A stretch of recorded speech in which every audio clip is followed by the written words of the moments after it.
It's says, straight. Go on. yeah, it says in my spare time, I like to go running. He just make the specific reason why he goes for running. Good. Okay. So it's just specific, isn't it? In my spare time, I like to go running, as opposed to in my spare time, I like to go get some decent exercise and go running. Good. Any other comments about those two paragraphs? And it gives, it says it's a good hobby for lots of reasons.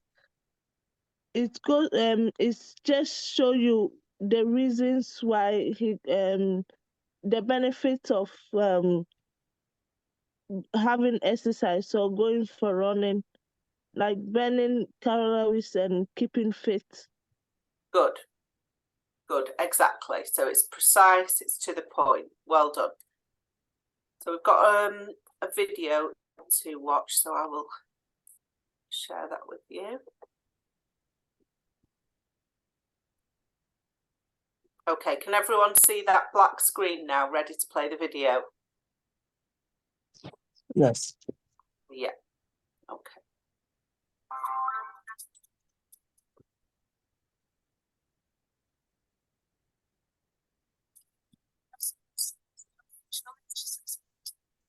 Different types of documents for many different reasons. The reason why you are writing is known as the purpose, and the documents are called text. This unit will explore some of the documents you might come across and the different purposes for which you should be able to write. Let's start with different types of document. Letters and emails, posters and adverts, reports and essays, information sheets and guidance, instructions and directions. Do you know how to write these kinds of text? Can you set them out in a way that your reader will recognise?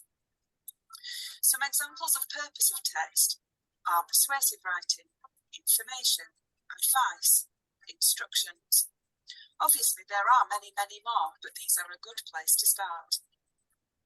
So when you are writing a piece of text, you need to think about what you are writing about, but also why you are writing and how the writing should be laid out.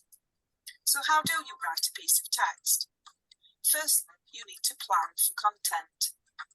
Use a plan before starting to decide what information you are going to include. Number the plan in the order you want to do the information. When you have your content sorted, then you should think about some of the features in each type of writing. Let's look at an example.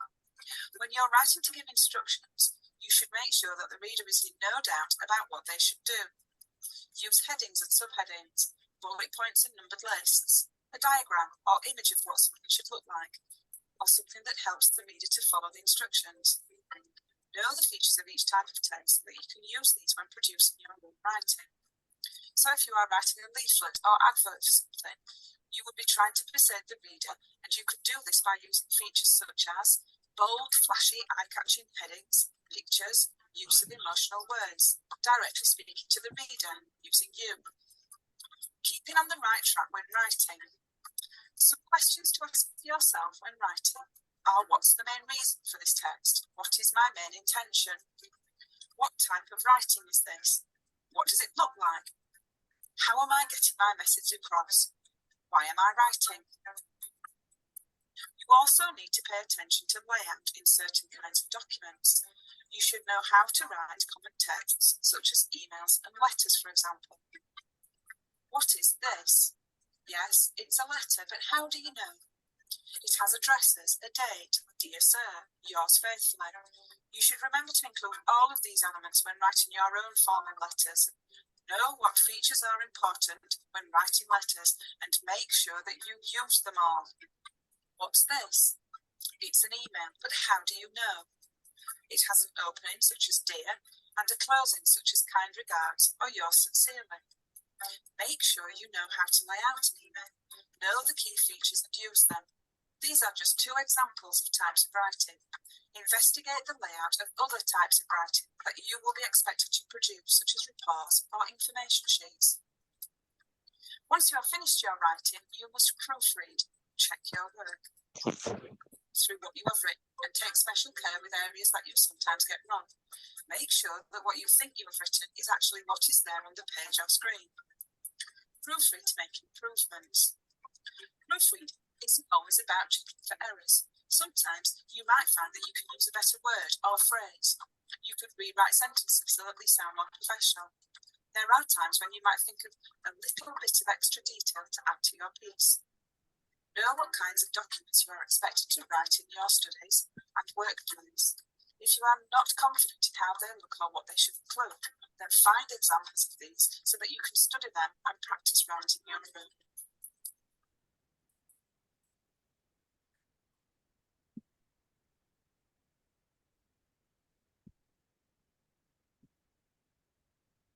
Okay, so that has given us some more information about the different text types and what you might be expected to include. And I've got a list here, and these are the 7 main writing formats that you might be asked to produce in the level 2 writing assessment. So they're text types that we have looked at in the reading session as well and in this session, so you should be starting to become familiar with all of these: a report, an article, an email, a letter, which both of those might be asking you to request something, apply for something, or complain about something, a review of a film or an album, an advert or promotional material, and a manual. So the example given is a recipe. So you should be starting to be familiar with all of those, being able to recognise them and know the features. So planning. So when you go to do your test, bring along some paper. If you forget, just ask for some paper and we'll be happy to give it to you. And before you start writing, plan. So this isn't going to be taken in, no one's going to assess you on your plan, but it means that the writing that you then do is going to be of a higher quality.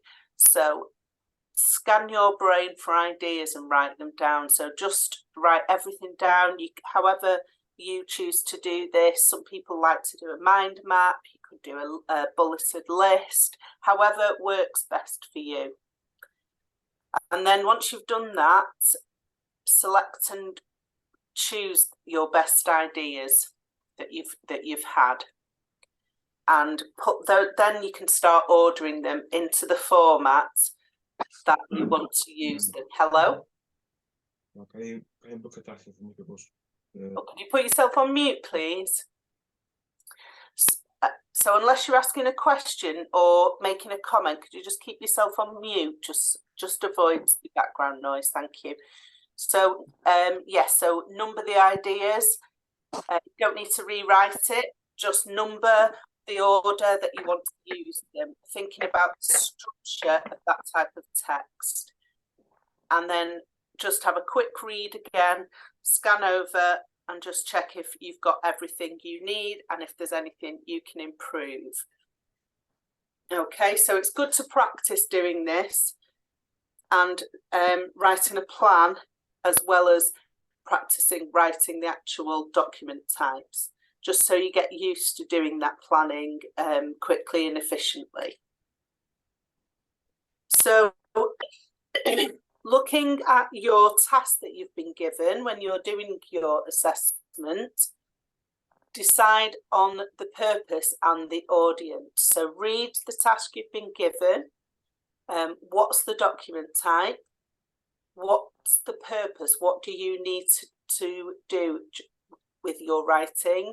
And who is going to be reading it? So just have a look there. We've got the document types, the purpose of those document types that you might be asked to write. So for example, you might be asked to write a letter to complain about litter in a local park, so you might be writing to a local council. And the audience for that would be local councillors. Okay, so just have a look at those for a moment.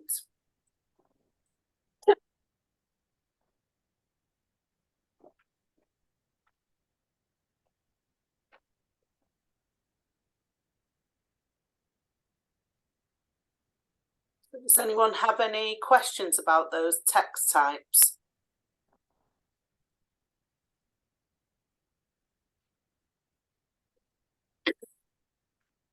Sorry, you mean the on the reports? Yeah. Any question on the report? Pardon? Any question on report? Just on, if you have a look at those, so we've got this table shows you the text types. So report, the purpose is to inform or explain, and the audience would be the general public or a specific group that you're told to write about write for in your text that you're writing. Okay, so it's just a case of you having a read through that, looking at the text type, the purpose and the audience, just for your information.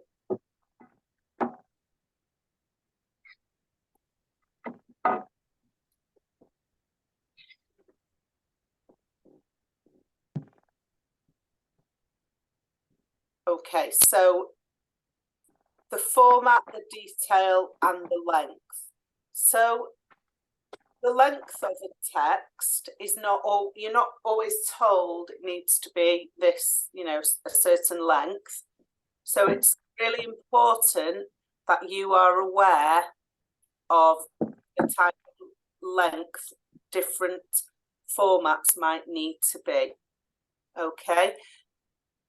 So if you're writing a letter, you need to make sure the format follows as given there.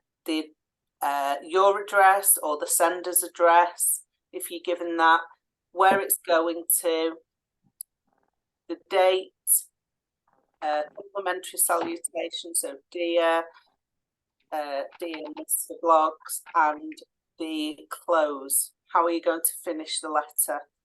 So as it states there, the rule would be, in written English, would be if you're addressing it to a named person, dear Mr. Smith, then you would finish the letter by signing off yours sincerely. Okay, if you don't know the name of the person you're writing to, if you're writing to dear counsellor or dear parent, dear neighbour, depending what the letter is, then you would sign off yours faithfully. So that is a rule that you need to remember. Okay, and the length would be dependent on the task, but you need to make sure that whatever you're asked to do in the task, that you have covered all those points in your letter. So if you were asked to write an article, you need to include those headings and subheadings that are a feature of that type of text. It might be like a newspaper headline, and you'd need to write those in paragraphs. So an email, you need an email address. You need to give the subject of the email, so you need to choose a suitable subject heading, and again an appropriate salutation and close. So as I said for the letter, if you know the name of the person you're writing to, then you sign off yours sincerely. But if you don't know and you're writing dear sir or madam, for example, then you'd close with yours faithfully and then your name. And a report, again, headings and subheadings, and it might include diagrams and charts in a real world scenario when you're actually putting into practice your functional skills level 2 writing. In the test though, you wouldn't be expected to produce diagrams and charts because you're being assessed on your writing, not on those other things. But you still need to be aware of those features, because ultimately you're doing this assessment to so that you're able to use those skills in life, in employment. And a review. So again, headings and subheadings, which are good for clarity and ease of reading. And you might need extra information at the beginning or at the end. Okay, so if you were writing a review of a film or an album, a song, then you might include, so for a film, for an example, you might include the duration of the film or giving it a rating. And an advert, eye-catching headlines, headline and message, subheadings. You could have contact details, sidebars with additional information.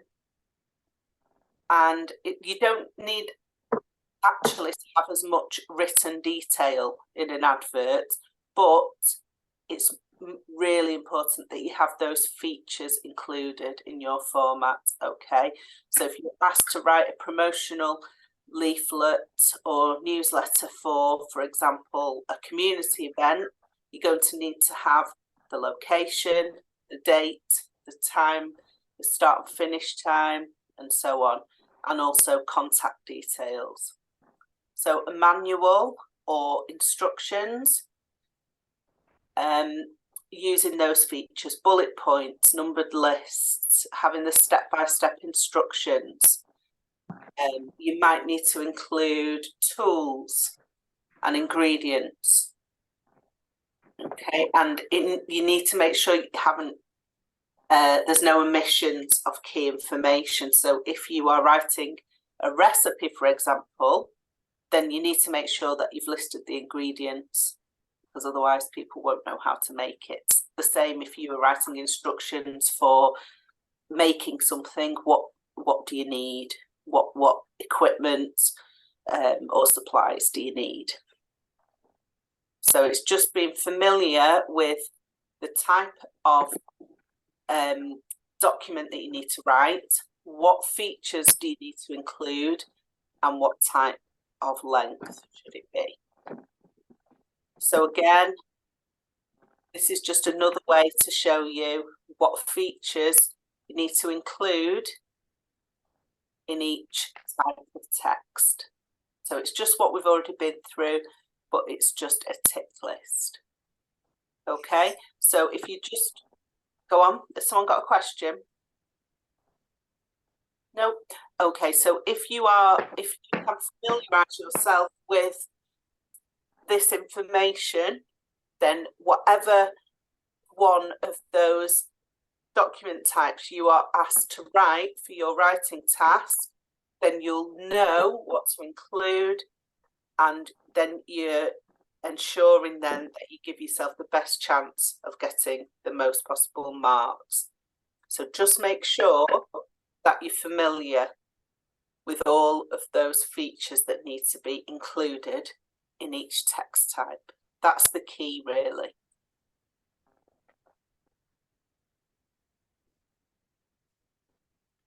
So I've just got some examples to show you just quickly.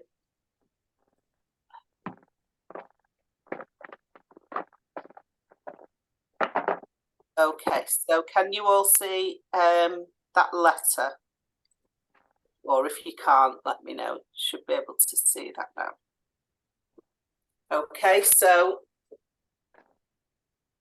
the letter there, can anyone tell me any features they can see there that should be included if you're writing a letter?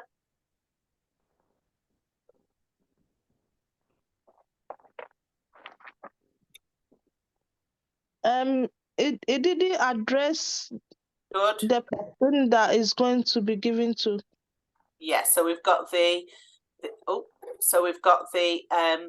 sender's address on the right, the recipient's address on the left. We've got some contact details included as well. This letter, if you read the content, we don't need to read all of the content of it. It's more about the layout for this one. It doesn't have a salutation. It seems to be a letter that's being posted through people's doors, so possibly that's why it's not to a particular person. But in your task, you need to show that you're aware of the fact that you need a salutation. So always put dear neighbour, dear I don't know, you might get asked to write a letter for a school, dear parent, and so on. So just make sure, even if it's not to a particular person, you're always including that salutation at the start. And then paragraphs covering the information you've been asked to write in the task, and then you need a closing and possibly your details as well, depending on the task again. So here we've got a report. Can anyone spot any features of a report? It's a newspaper report. Can anyone spot any of those features?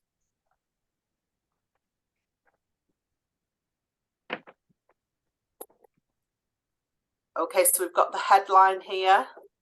So at the top, we've got subheadings, and the information has been put into paragraphs. There's also a picture there with a caption. Again, as I stated, you wouldn't be expected to produce a picture in the assessment, but it's just being aware that you may be asked to do that if you were doing this task in employment or for your, for something you're involved in yourself. That's the reason why you're doing this English qualification, because you want to be able to use all these text types if needed. So an email. So something to point out, when you're writing an email, we don't write the date on an email, do we? I think we all know that. I think most people are familiar with sending emails these days. The software you're using, your email program, will pop that in for you. So you don't need to write the date, but it will be there. But we still need, so for example, if you're asked to write an email to complain about something, you're going to need to address it to either the name of the person if it's given, or to dear sir or madam if you don't know the name of the person. Again, cover whatever you've been asked to do in the task, and then you need to close the email. So we've got a report about COVID symptoms here.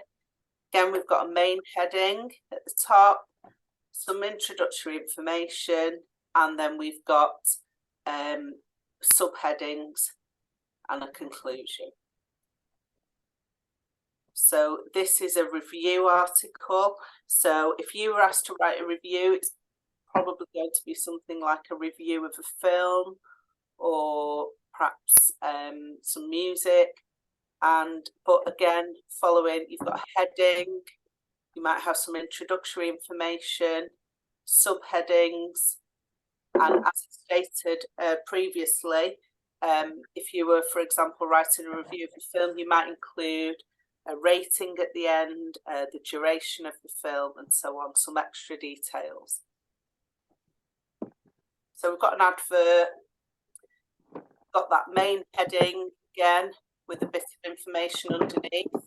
So if you look at this, you can see there's not an awful lot of text to write, but there are a lot of features to remember. So heading, information, sidebar with again additional information, time and date. We've got contact details, a website. Okay, there's more information here under the picture about what the just additional information about this event. There's a lot to remember, even though there isn't necessarily as much text to write. There are still a lot of features to remember if you've asked to do an advert. And finally, a manual or instructions. We need to put the ingredients or the tools or resources that are needed, bulleted list, and then when you're writing the actual explanation of what to do, the method, step-by-step instructions, you could have numbered instructions. Okay, so just to show you an example of each of those text types.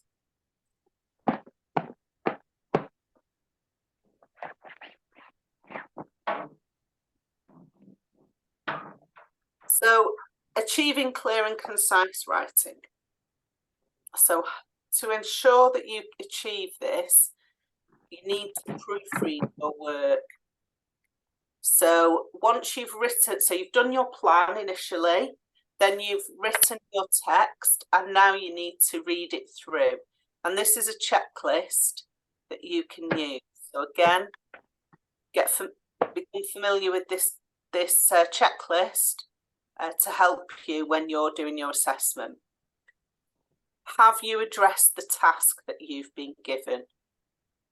Is the order logical? Is it easy to understand what you've written? Have you used that precise and concise language? And related to that, is any language redundant? Is there anything that doesn't need to be there that maybe you can take out? Have you used correct grammar, punctuation and spelling? And is it correctly formatted? So think about the text type you've been asked to write. Have you included the features? Organised it correctly? And also, does it make sense? So read through it. Does what you've written make sense? So because this is such an important step, you need to manage your time when you're doing your assessment to make sure that you've got time at the end to do this proofreading in case that you have any revisions to make. So your spelling, grammar, punctuation, they're quickly solved. If you find a mistake, you can quickly correct that. Can you improve anything that you've written? Okay, so can you edit your work, basically? Is there anything that you read and you think, oh, it doesn't sound quite right? What could you write instead? How could you improve it? And also, you might think of extra details. So while you're proofreading it, you might, something might spring to mind that you could add maybe some extra detail or even an additional short paragraph that could improve your work. So just be aware that in that 60-minute test, every minute is crucial. So as well as planning your work, plan your time, leave time for proofreading, because it's not just about correcting those mistakes, it's also about improving your writing, adding additional details. So it's a really important step in the writing process. Okay, so we're on to our quiz. So what is clear writing? So is it writing that's formatted correctly, it's spelled correctly, it's easy to understand, or all of those? It's all of those. Good. So all of those, you need it, good spelling, you've planned it so it's formatted correctly. Excuse me, man. Excuse me.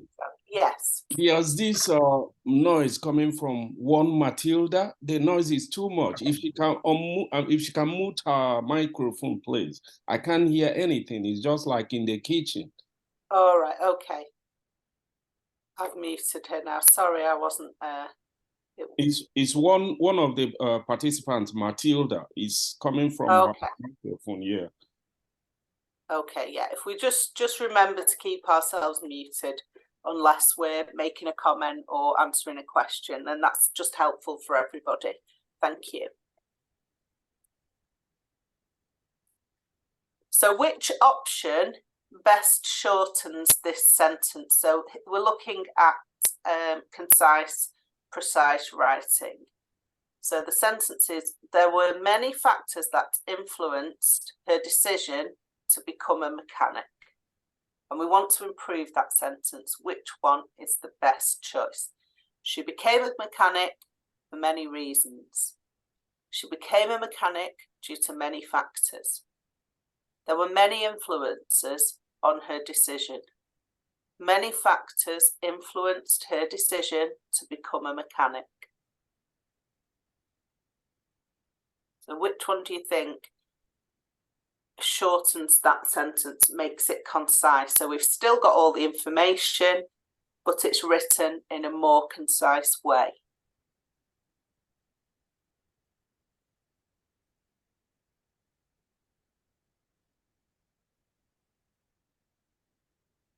I would say number A. Yes, I would agree. So we still know that she became a mechanic, unlike C, which tells us that there are a lot of influences, but doesn't tell us what her decision was, what she decided. So A, it tells us there's many reasons and that she became a mechanic. So if you have a look at those phrases, which of them is unnecessary in a text? All things considered, as far as I'm concerned, at the present time, or all of them?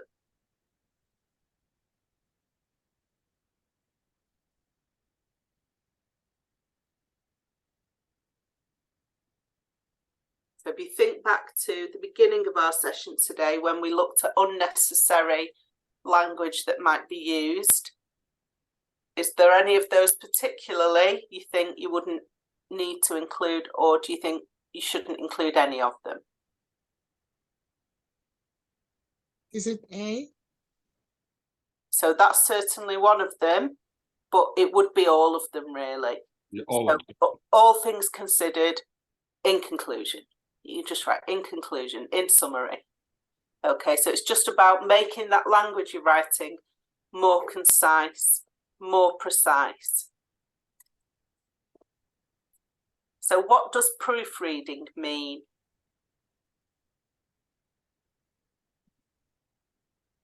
So is it reading your work out loud, making sure you've spelled everything correctly, sending work to your tutor, or checking your work for errors and that it's fit for purpose?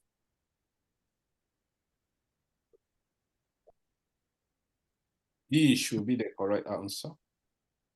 Pardon? D. D, good. Yes. So check your work, leave time for proofreading at the end, make that part of your plan for your assessment time, check your work for errors, check that you've included everything you need to.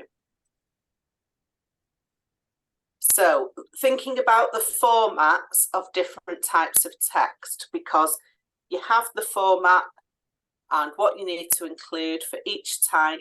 You have that ready to think about in your assessment. You know straight away what you'll need to include when you're given the task. Okay, so if you're aware of all the formats. So which of these texts needs a headline? Letters and articles, reports and letters, emails and letters, or articles and reports? Is it B? So a report, did you say B or D? D? D, good. So article, so a newspaper article, a magazine article would need a headline, a newspaper report would need a headline. Well done. So you're writing a formal letter to Mr. Omar, so you've got a name, you know the name of the person you're writing to. How should you close the letter? Yours truly, yours sincerely, yours faithfully, or kind regards? Yours sincerely. Excellent. So a named person, yours sincerely. If you don't know the name, Faithfully. Yours faithfully. Good. So let me ask. So which one can you use? Kind regards. Is it like someone you also know? So I would avoid using kind regards in your assessment, because following the proper rules of English, if you are writing a formal letter, we would follow those rules that we've just stated. So a named person, yours sincerely. You don't know the name, so you're writing dear sir or madam, yours faithfully. In practice, and the same, follow that. If you're asked to write an email complaint, that's a formal email, and again follow those conventions. Name, yours sincerely. You don't know the name, yours faithfully. In reality, even in business these days, you will see emails between colleagues, from a business to a customer or a client, using kind regards. And that is becoming more accepted. But for the purpose of this test, make sure you're following that set convention. Yours sincerely, if you know the name, and yours faithfully, if not. Okay? Because that's what you'll get the marks for in the assessment. Because it shows that you know what the convention is. Even if in real life people are starting to move away from that, you need to know what that is, and you need to show the assessor that you know what that is as well. Okay. Okay, thank you. That's okay. Excuse teacher. Yeah.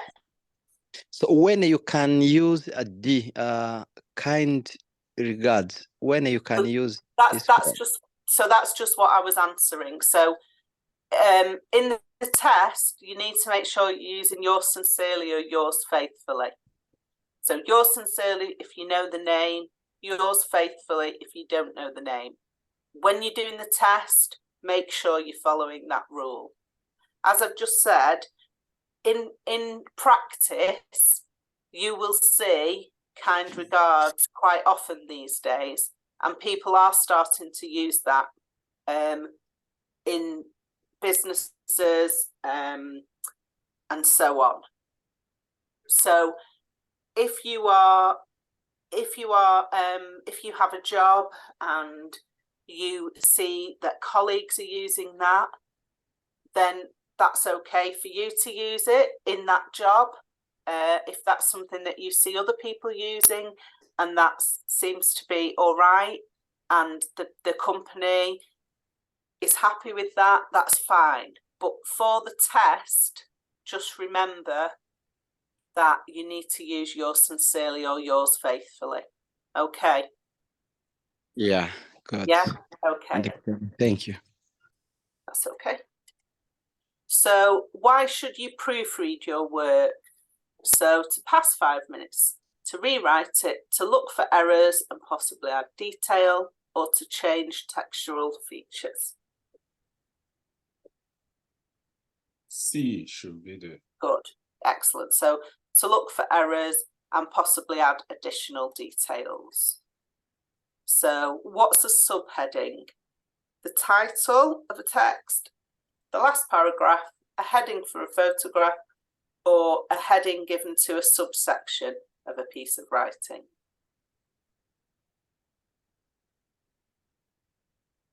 It's D. Good. So you're writing a report or an article, or even sometimes a review. Your paragraphs, you need to show that you are aware that subheadings should be given to different parts of the text. So when planning, should you write down your thoughts first? So yes, you should. As we talked about earlier, you should write it down, take some paper, ask for some if you don't have any, just a quick task. You're not being assessed on that planning, throw it away at the end. but it's just about putting your thoughts in order before you start writing. So when you're practicing, before you do the assessment, make that planning and the proofreading at the end part of your practice, so that when you come to do the assessment, that you're used to using those processes. So, so this one, the answer's actually there. What's the purpose of a manual? To instruct. So a manual would be to tell someone how to do something. So a recipe is a really good example, because everybody's really, most people anyway, familiar with that format. But it could be instructions for something else as well. So the purpose of a report: to inform or explain, to describe and explain, to instruct, to complain, request or persuade, or to persuade or inform. So a report. To inform and or explain. Good. So a report is reporting something that's happened, retelling something that's happened, or explaining something that's happened. Good. So what's the purpose of an advert? What does anyone think?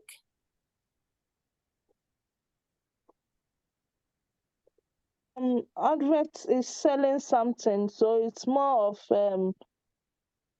to persuade or inform. Good. To persuade or inform. So they inform people of something and try and persuade them to buy it.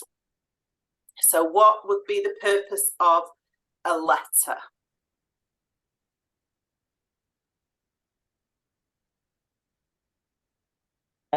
A letter can be like a form of complaint or a request. Good. So a letter really could be about absolutely anything, couldn't it? Yeah. But the purpose of a letter for the assessment, the task you would be asked to do, if it was a letter, you'd be asked to write a letter to complain, request, or persuade. Yeah. Yeah. So in a report, how much detail would you expect to see? So a full introduction, a main body featuring supporting evidence, a conclusion underlining the main points, or all of those things? It's all of them for a report. It is. So all of the elements must appear in a report. So if you're writing instructions on cooking an omelette, which details would not be essential? A list of ingredients, step-by-step approach to making it, a photo, a description of when to eat it, cooking times and temperatures. So are any of those things not essential? So they might be added, but they're not essential.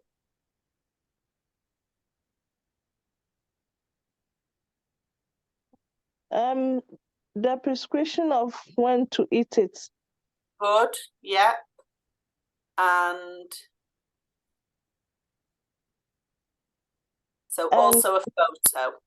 And a photo, yeah. Yeah, so it might be that at the end of a recipe, that say it's in a magazine, it might say, enjoy this cake at Christmas time, or something like that, and there might be a photo there.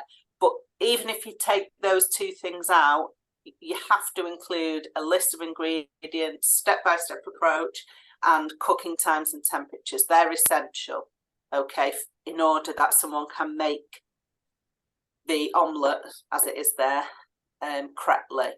So the other things are just additions. So they could be included, but not essential. So what would you not expect to see in an advert for a guided tour of the Blue Mosque in Istanbul? So the answer is actually underlined there, so we can all see that. So it's an addressee. So what type of document would an addressee appear in? Where would you find that? A letter. A letter. Good, excellent. So not in an advert, okay, because it's not addressed to one person.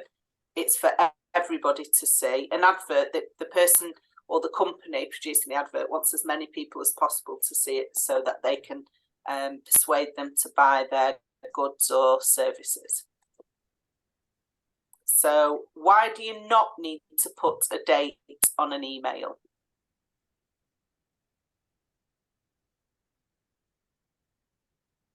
I think it will happen automatically. Good. Yeah. So when you're writing an email, so for example, Outlook or Gmail, that software will just put the date on. So you don't need to do that yourself. It will just be added for you. Okay. So we've had a lot to cover this morning. Thank you for your excellent contributions this morning. Does anyone have any questions? Sorry, ma'am. Is there any time frame when we are going to have a test or an assignment? No. So if you make sure that you have practiced the skills that we've learned, and you can, for today's session and for previous sessions, if you log into the Moodle, which you should have a login for, if not, ask the office, then you can get question and answer sheets for each session, which will help you to practice the skills. And once you feel confident, then you can contact the office and ask them to book your assessment. But it's not a set date. Everybody chooses a date that's convenient for them when they are ready. So it's an online assessment. It's not given, as I said, I know I'm repeating myself, but it's not a given date. It's when you choose to go and do it. I've gone to the Moodle. I checked. I couldn't find this thing we did yesterday. For any of this thing we covered yesterday. I checked for it. I didn't find it on my own Moodle. I thought maybe you have not uploaded it. What couldn't you find? Sorry. The yesterday workbook, or the ones we covered yesterday. So the question and answers, you'll need to ask the office, because I don't upload it. That's done by them there. So if you can't see it, you'd need to ask them. It might be just that maybe you need to get access to that. I'm not sure. So if you contact them on Monday. Yeah. Okay. But there is a question and answer sheet for today's session, so that should be there. If not, if you ask for those, someone could either send it you or make sure that you've got access to it there. Okay, so you can actually do a practice test as well on the NCFE website. You should definitely do that practice test before you do your real test.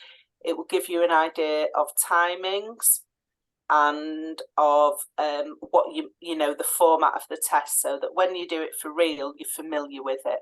You're familiar with the format, and just to give you a bit of an edge, really, that you're not going into it with no knowledge of how the test will run.